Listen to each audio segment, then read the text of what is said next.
This is DenmarkReal. I am Amar Ahmed. My mission is to connect human beings all over the world. And I want you to be with me on this trip. Every week I'll be sharing stories from amazing guests. I believe that every one of us have something special, that every one of us have a story to tell and a song to sing. So every time I was in front of an audience and I was playing the drums and I got a solo or whatever, I sort of immediately got into that state of mind where I, instead of just telling my story and using the music to influence other people, I sort of took what I thought was the audience's expectations to me, and that's what I built my music out of. So everything I do now is sort of based on that realization that I have to be real. I have to tell my story from who I am, not from what I think other people expect from me. I was always afraid of everything. I wanted to go on a longer journey. I didn't do so because I was afraid. What if I was always afraid of failing? Yeah. I wanted to go to the music conservatory. I didn't do so because what if I failed? I wanted to do a lot of things, but I didn't do it because I was afraid of failing. So if I want to do something, I just go for it. Yeah. Maybe you don't reach your goal, but then you learn something. Yeah. So either you succeed or you learn, and which is again a success. So either way, you're a success. The only real way of failing is to do nothing. Yeah. That's true. That's true. As long as you can ask them, so when you earn a lot of money, then what? Then I'm gonna buy an expensive car. So when you have an expensive car, then what? Then I'm gonna go for drive out in the country. So when you go for a drive out in the country, then what? Well, then I just enjoy listening to the birds singing, and then what, and so on. And then eventually you get into what's the deeper value of earning money. It is to be able to listen to the birds out in the countryside, or whatever it is. You know what I mean? So the money isn't the value in itself. It's what you do with it. It's happiness is attached to the values. So if you get those values without the money, then you don't need money. Actually, a lot of people think that meditating is about not having any thoughts, which is not true, because we have a lot of thoughts all the time. But meditating is more about recognizing the thoughts, but don't take it in and don't let it affect you. Just let them go. So being successful is living your life according to your own values. No matter how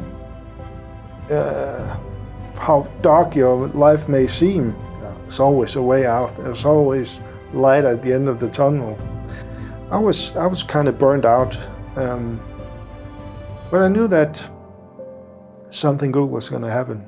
So no matter how tough your life may seem, you just have to move on, and then there's something good is going to happen. If you realize that you need to change, then change. If I was a genie, what would you ask for? Well, that's an interesting question. If you were a genie, what would I ask for? I can't think of any answer to that, because I don't think that the good things in life comes from a genie or anybody else. I have to create the good things in life myself. Welcome to Denmark Real. I am Amar Ahmed. With me is Machai Gordon. Welcome to you, Machai. Thank you very much. Machai, you are a drummer, a music teacher, a karate instructor, acupuncturist, and coach and chef. Yeah, that's and right. Also the owner of a cafe and restaurant, Gordons Gæstebud. Yeah. Welcome to you. Thank you.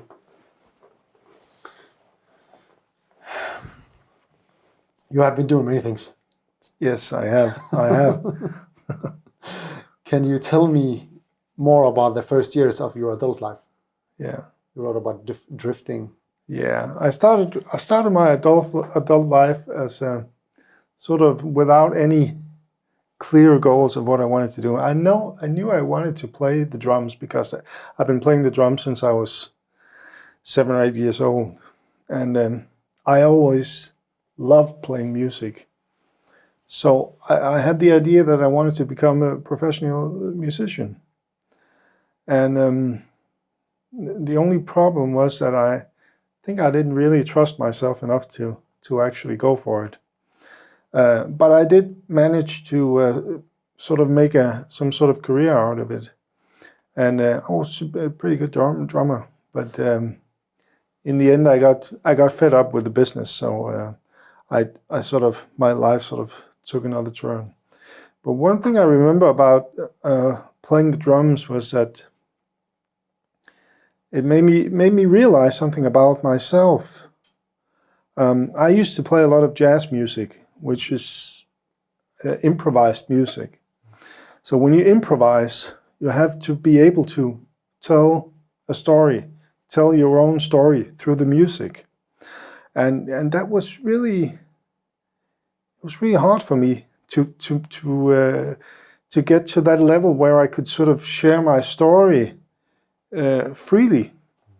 So every time I was in front of an audience and I was playing the drums and I got a solo or whatever, I sort of immediately got into that state of mind where I, instead of just telling my story and using the music to influence other people, I sort of took what I thought was the audience's expectations to me, and that's what I built my music out of. So it didn't come from me; it came from what I thought was the expectations of the audience, and it was never really me. It was never real. You know what I mean? Uh-huh. Yeah. So, and I sort of struggled with that, and I couldn't get to that level of confidence in my playing where I could just tell my story freely. And that kind of stuck with me. So everything I do now is sort of based on that realization that I have to be real. I have to tell my story from who I am, not from what I think other people expect from me. Uh-huh. Yeah? Yeah, that's actually really good. Yeah. Because usually we are reacting to what expectation people want from us. Exactly. So yeah. when we sing because of an expectation of what people want from us. Yeah. Just that. Yeah. And the real you is hidden, is buried. Yeah. Yeah. So when you listen to very, very good musicians that are able to express themselves, they can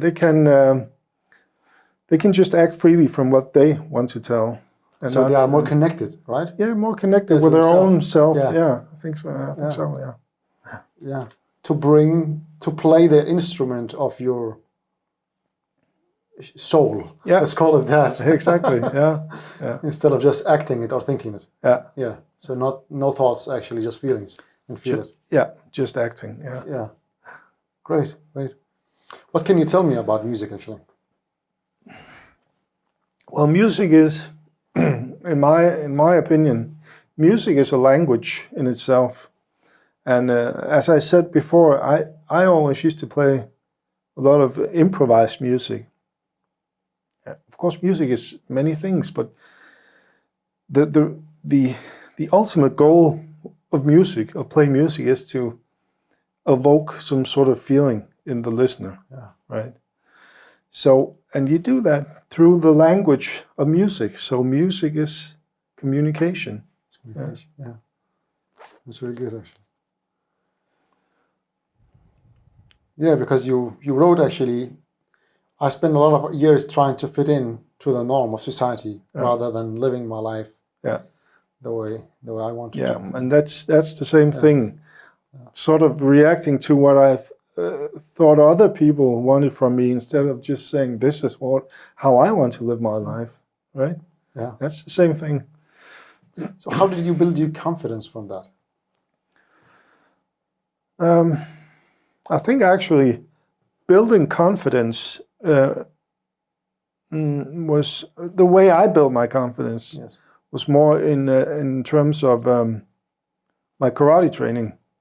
I've been doing karate training since I started out when I was, I think I was 11 or 12 years old, and I had a few years where I did some karate training, and then I don't know why did I stop with training. I think I just came into puberty and I wanted to hang out with girls and play music actually, and so I sort of I just stopped with it, and then I started again when I was 25. So, but it actually did build a lot of confidence in me because it sort of made me realize where my own personal borders are. Yeah. And that's what I teach my karate students now, about personal borders. Of course, the way we work with it in karate training is physically. We hit each other, Yeah. and we don't hit each other very hard, but well, sometimes we do.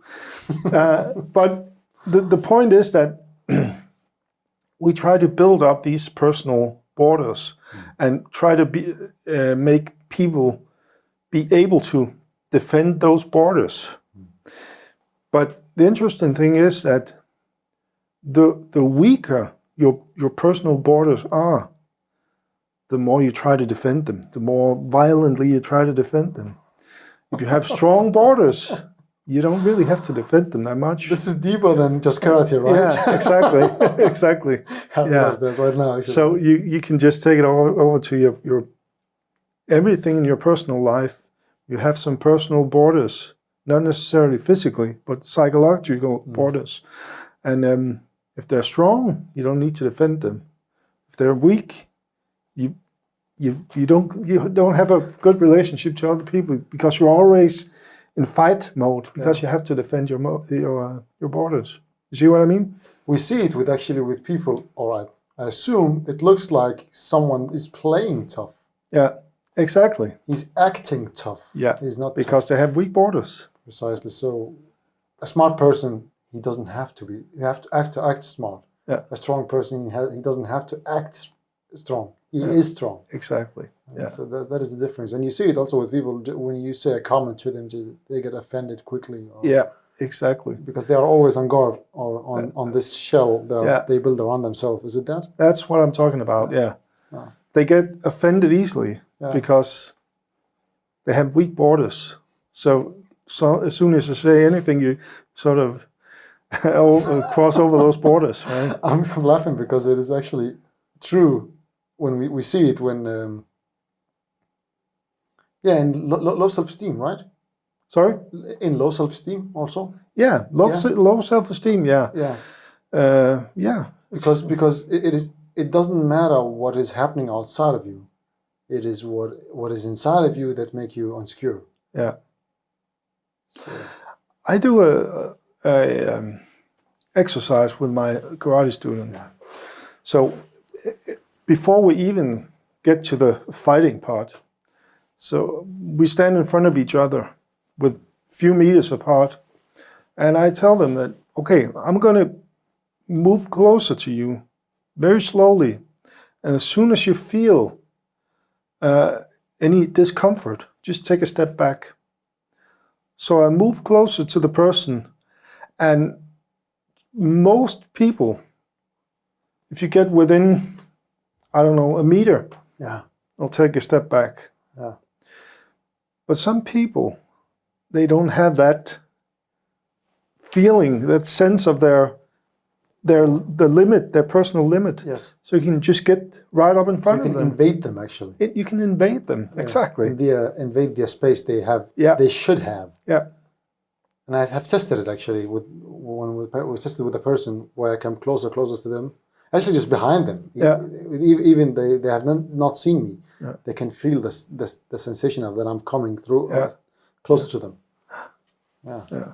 So I think that's very interesting, and so that's the type of things we work on in karate training, and you can just take that to other aspects of your life. Because it is the same principles, right? Exactly. Yeah. So whether we're talking physical borders or psychological borders, it's the same thing. So it's the same with jiu-jitsu actually, where we use the energy of your opponent to fight him. Yeah, that's what you do in most.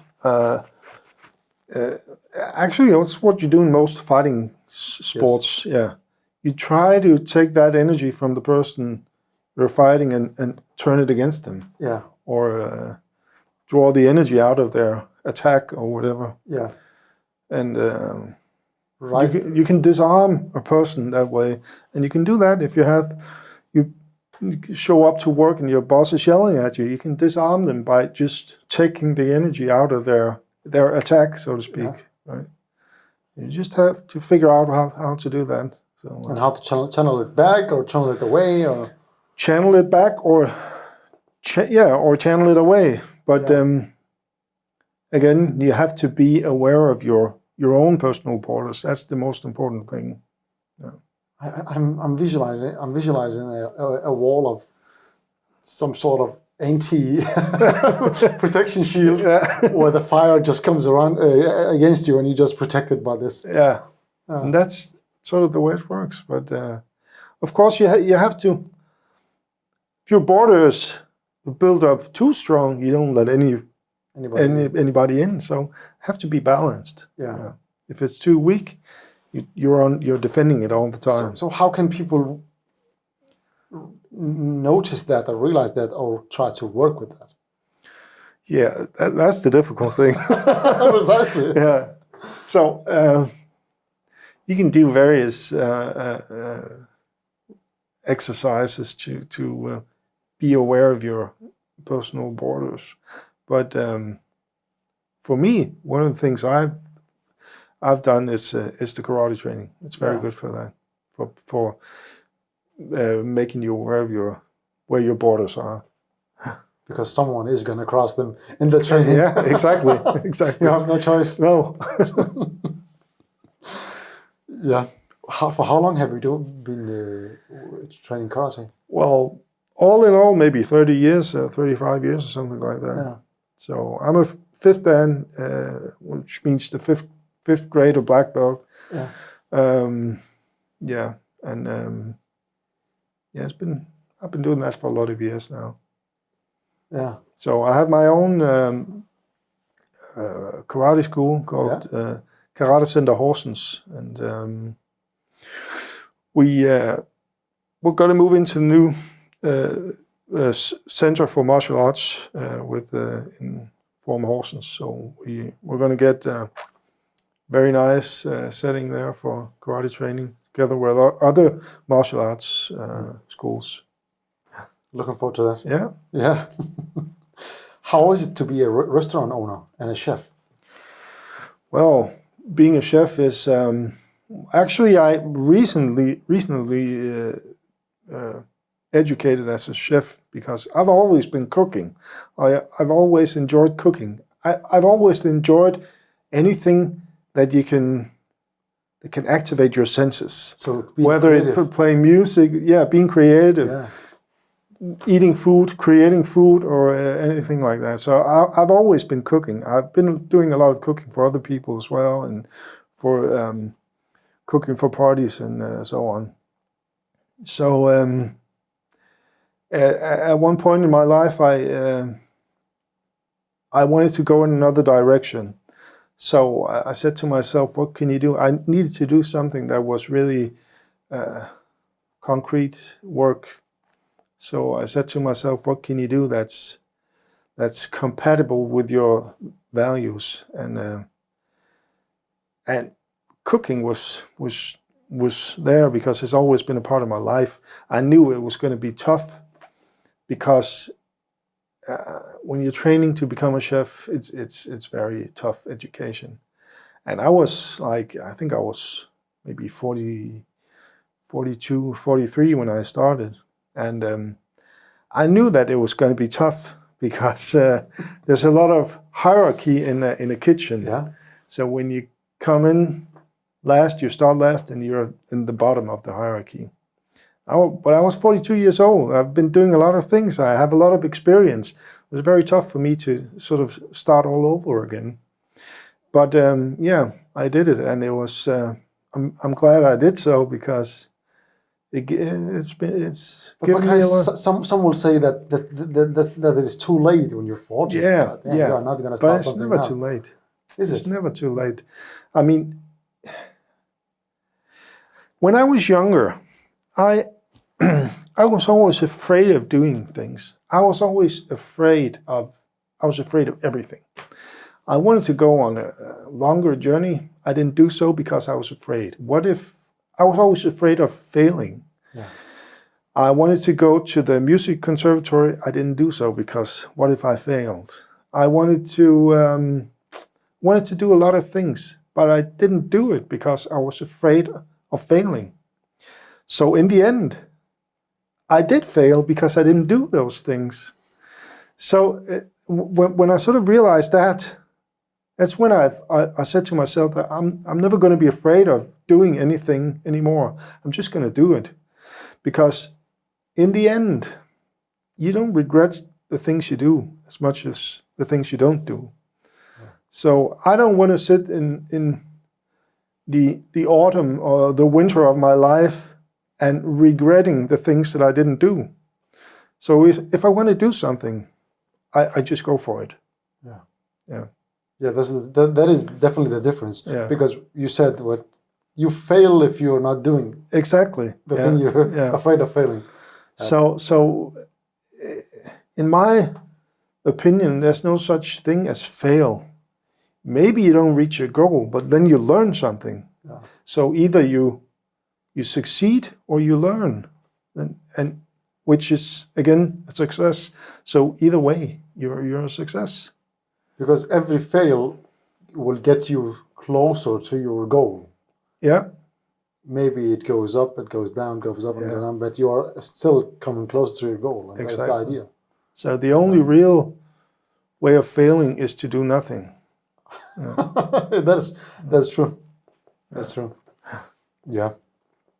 So what are your values? Because you wrote that you wanted to integrate them in your work and your personal life. Yeah. Well, first of all, values are a very personal thing, and it's sort of hard to express them in a few words.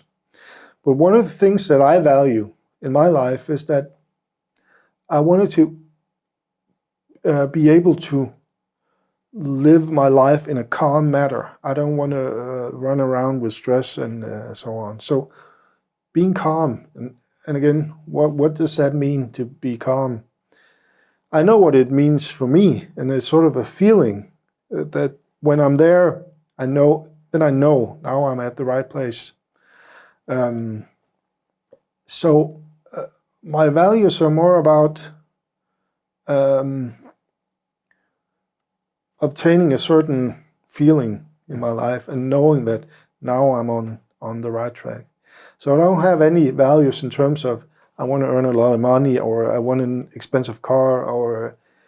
But what is wrong with that? There's nothing wrong with that. Yeah. It's just not my values. and as long as you can take those goals and put them into a certain value, then it's fine.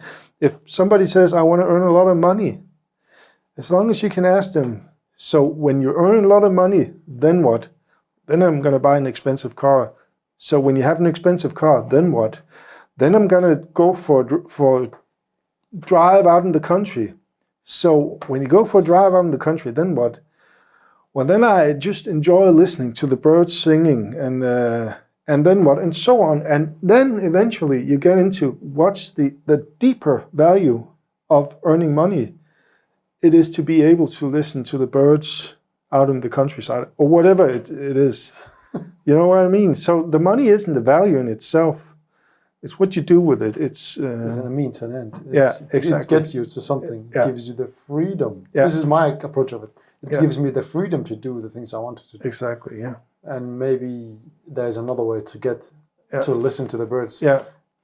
So maybe you can just take your bike, go out in the countryside. So that's without all that trouble. Yeah. Yeah. But maybe it's just an image that people have, actually. Yeah. That we want the money because happiness is attached to it, and it is not, isn't it? No. Happiness is attached to the values. So if you can get those values without the money, then you don't need money. Yeah. Yeah. How do you approach... I have another one, actually. You said that you are always on a journey. Yeah. Yeah. I mean, life is a journey. Yeah. We start at one point and when we end at another point, and that makes the journey, the goal in itself, which is sort of a thing in various philosophies, that you have to see the journey as a goal in itself rather than the goal. Yeah. Yeah. The journey is the goal. Yeah, because people are chasing B, not A. And they are going from A to B, and they are only thinking about to get to B, and that's it. So if you go along a nice road, again, out in the countryside, if you're just going for, I want to get to B, then you don't see that, oh, there's a bird, or there's a nice tree, or you don't see it because you're only focused on the goal. Yeah. And maybe there's a side road. If you go down that way, what's down here? So maybe it alters your goal. Maybe your goal is becoming different as you go along the way. That's why the journey is the goal itself.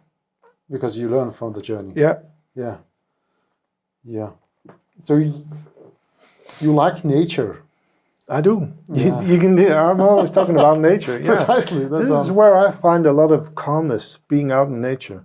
I don't do it as much as I want to, really, and I just have these memories of being in nature when we used to spend our summer holidays in our summer house when I was a child, and it was in very beautiful surroundings.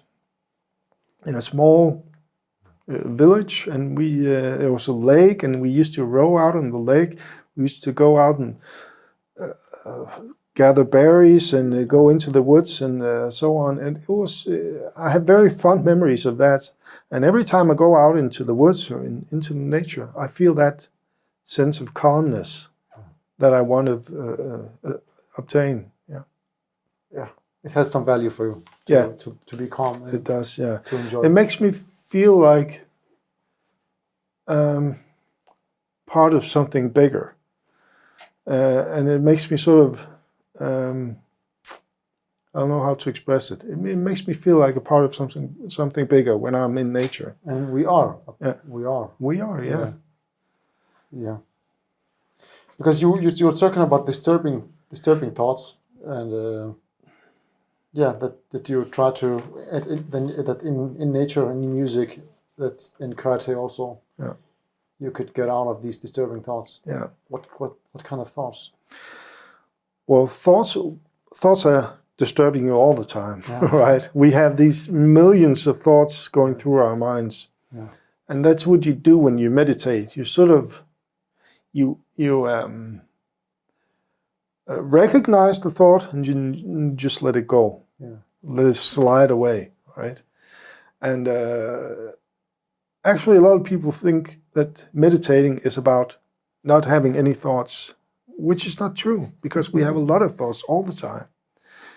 But meditating is more about recognizing the thoughts, but don't take it in and don't let it affect you. Just let them go. Because it is a stream of thought that is continuous happening, that happens to you all the time. Yeah. And if you just get attached to it, you're stuck. That's the problem, when you get attached to them, Yeah. So doing karate is also a type of meditation, particularly when you do what we call kata, which is a series of movements in a particular order. You have to be very focused, and you can't let You can't get attached to any thoughts because then I can see immediately when my students are attached to thoughts when they do their kata. Yeah. Then I tell them to do it over again without thinking. Yeah. Just acting. So this is the approach you approach life by. Yeah.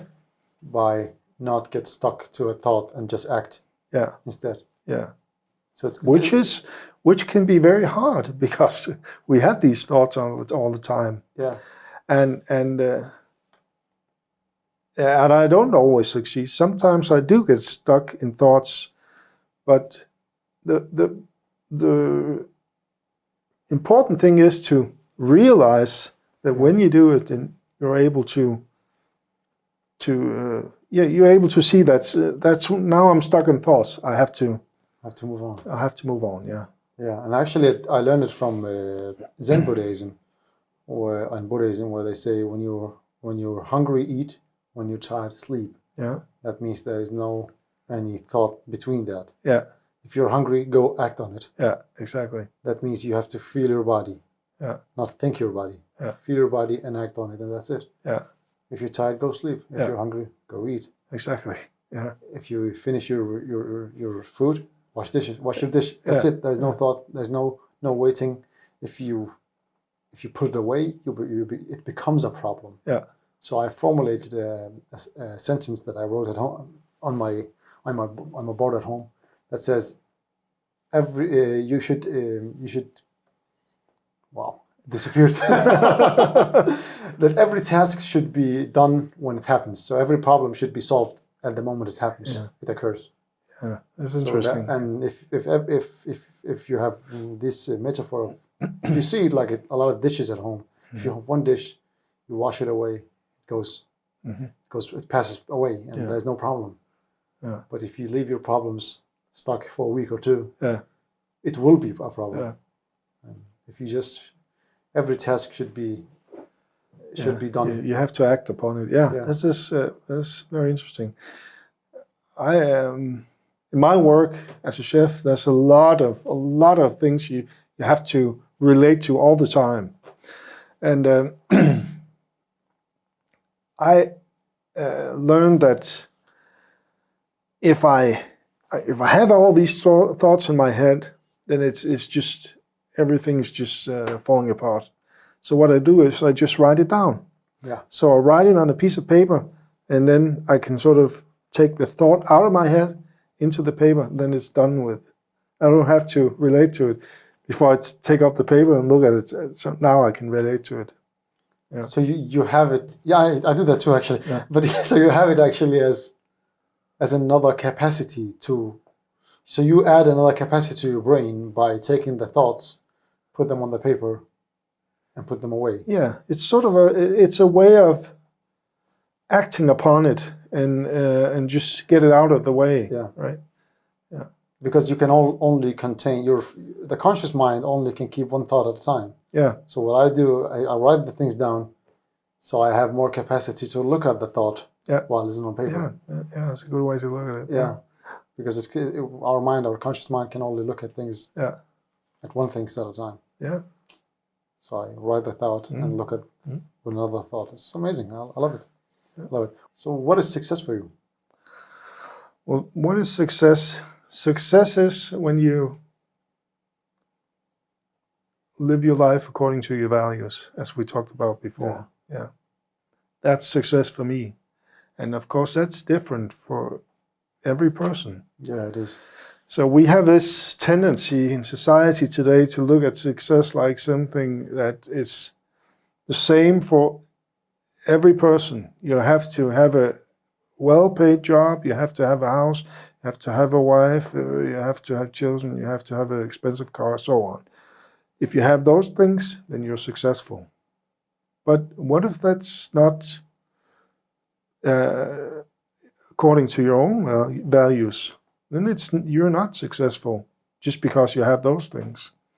So being successful is living your life according to your own values.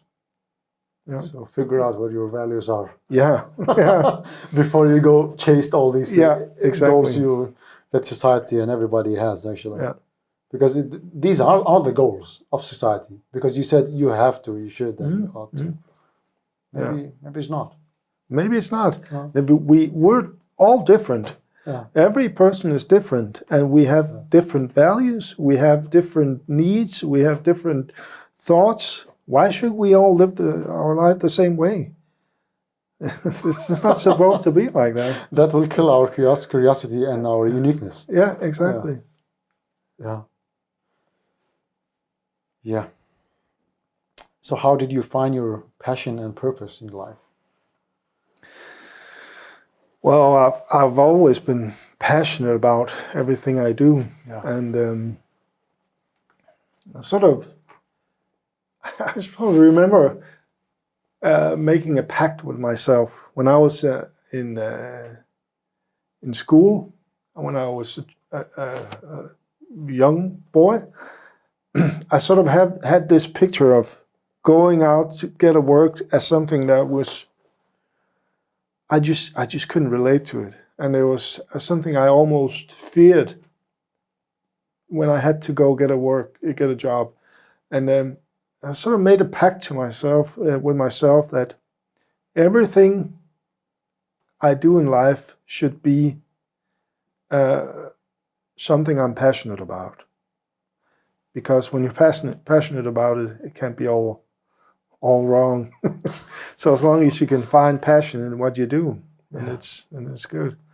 So everything I've been doing, whether it's karate, cooking, playing music, or whatever, it's been done with passion. Yeah. That's lovely, because then it's not work. No, exactly. It's not work. It's just what you do. Yeah. You love to do it. Yeah. What have you learned the last 2 years that excited you the most? The last 2 years? Yeah. Well, I've been through a period with a lot of stress, and what I learned from that is no matter how dark your life may seem, there's always a way out. There's always light at the end of the tunnel.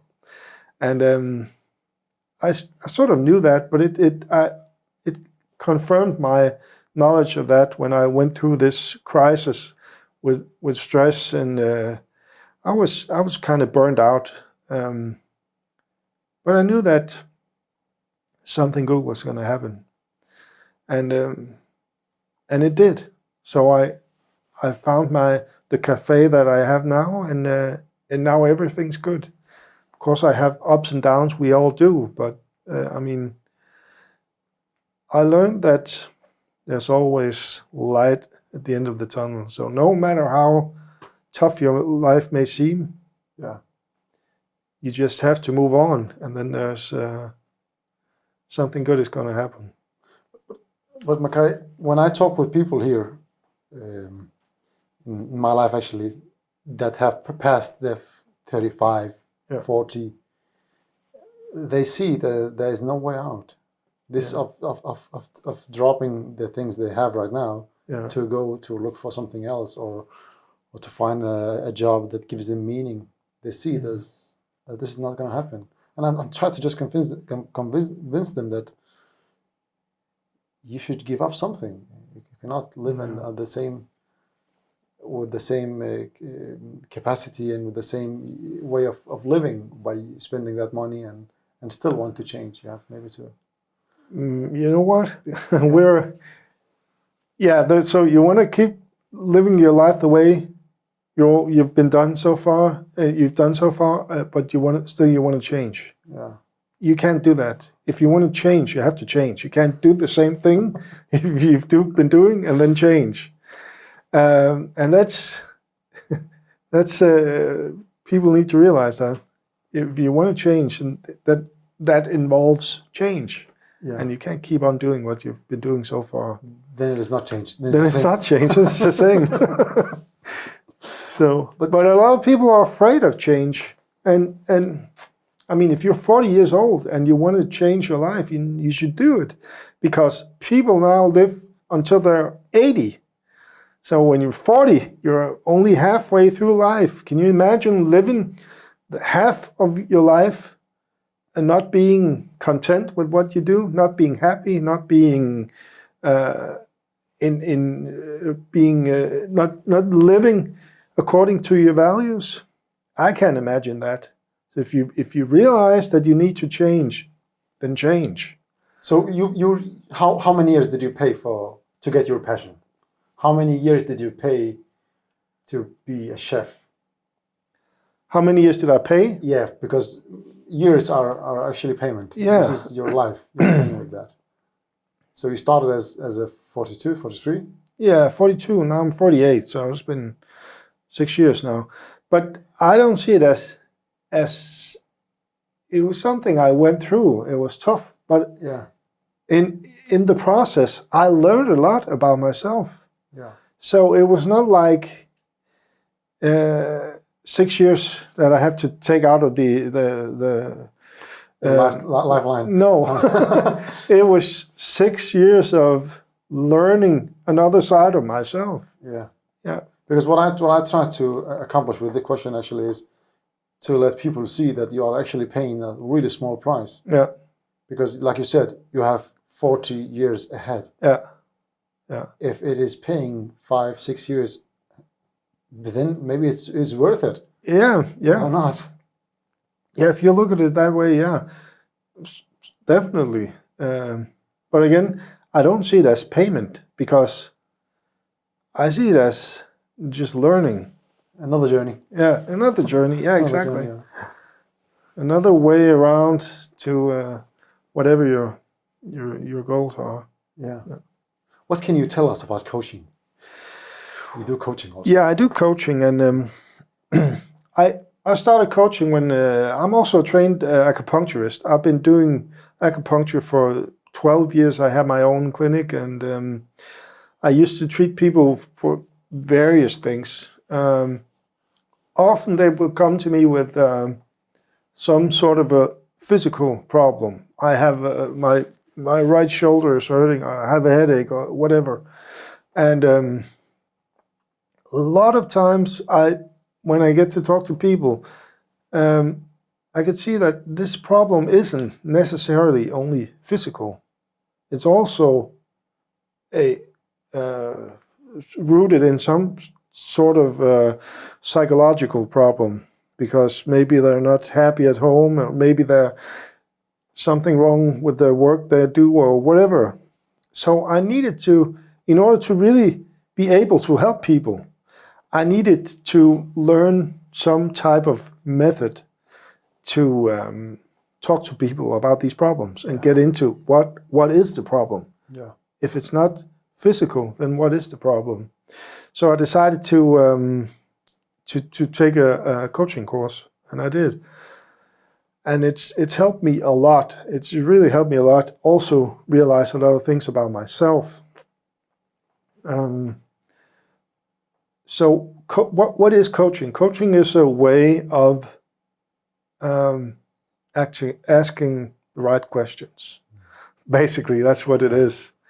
So if I have to coach you, then I should ask the right questions according to the goals that you want to achieve. So making you able to formulate the answer for yourself. Yeah, because people think that coaching is when you find a coach. Yeah. They hang on to the person. Yeah. Like, help me here. Yeah. And they tell you what to do. Yeah, it's not about that. You know what? One of the really important things I learned when I took the coaching course was about a theory called the Karpman drama triangle. Yeah. Have you heard about that? Yeah. So the Karpman drama triangle is, you have a victim, you have a rescuer, and you have a persecutor. Yeah. And a lot of people get stuck in those type of patterns. So, and they do so without being conscious of it, because it's just a pattern that you sort of get stuck in. And for example, if you're in the victim role of the drama triangle, then what you achieve from that is that you can just lean back and let other people take responsibility for your life, and you can say, it's not my fault. My life is shit because so and so. My boss is an idiot, or my wife is yelling at me, or whatever it is. So you don't take responsibility for your life. So in order to be in that position, you need a persecutor, the yelling wife, or the boss, or whatever, and then you need a rescuer. You see? So you keep each other in these positions, because the rescuer, they need a victim to rescue. So you attract these people. Yeah. And you get stuck in those positions. So if you're stuck in the rescuer position, then what you get out of that is you find some type of meaning in your life because you rescue other people. And that's sort of your satisfaction. You get satisfaction from rescuing other people. So if that's what you get satisfaction from, then you need a victim. That's really bad. Yeah, it is. Yeah, because I'm jumping in that role a lot. I should be aware of that. Yeah. So that's the Kaufman drama triangle. Yeah. And I learned a lot from studying that. And I realized that I was in those positions all the time. All the time. I was either the rescuer or the victim or the persecutor. But as soon as you realize that this is the dynamics, you could just step out of it. Yeah. And then you're not attached to these interactions. Because what I learned the past few years is actually being self-aware. Yeah. Because being self-aware have taught me so much. Yeah. To know why am I doing the things I'm doing. Exactly. And always being aware of people around me. Yeah. And try to look and see behind the mask that I'm hiding behind. Yeah. Yeah. So that's the awareness. That's the most important thing. Yeah. Because what is my motivation for doing this? Is it because I get satisfaction from helping this victim, or is it because, I don't know, is it because I'm acting according to my values in life? Yeah. Yeah. Yeah. Awareness. Awareness, is actually the most important thing to notice and realize. Yeah. And train. Yeah. It's for me, it was like a discipline to train that. Yeah. To be more and more aware. Yeah. Exactly. Yeah. Yeah. How can people? No, I have a question more actually. If I was a genie, what would you ask for? Well, that's an interesting question. If you were a genie, what would I ask for?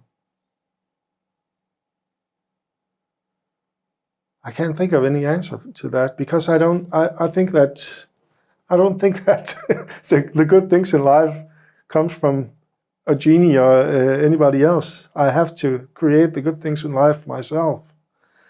So I can't think of any wish that I want to, other than maybe, world peace or something like that. But for me, I have to accomplish my successes in life, and it doesn't come from a genie or from anybody else.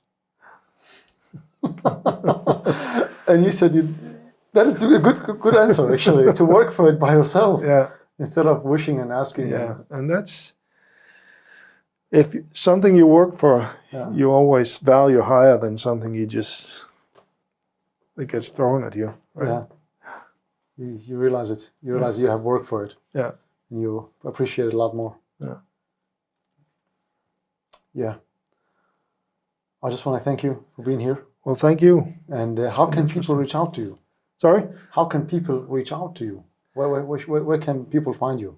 Well, physically they can find me in my cafe because that's where I do all my work now, and they can join me in my karate club where I teach, and I also do coaching sessions if they're interested in that. Yeah.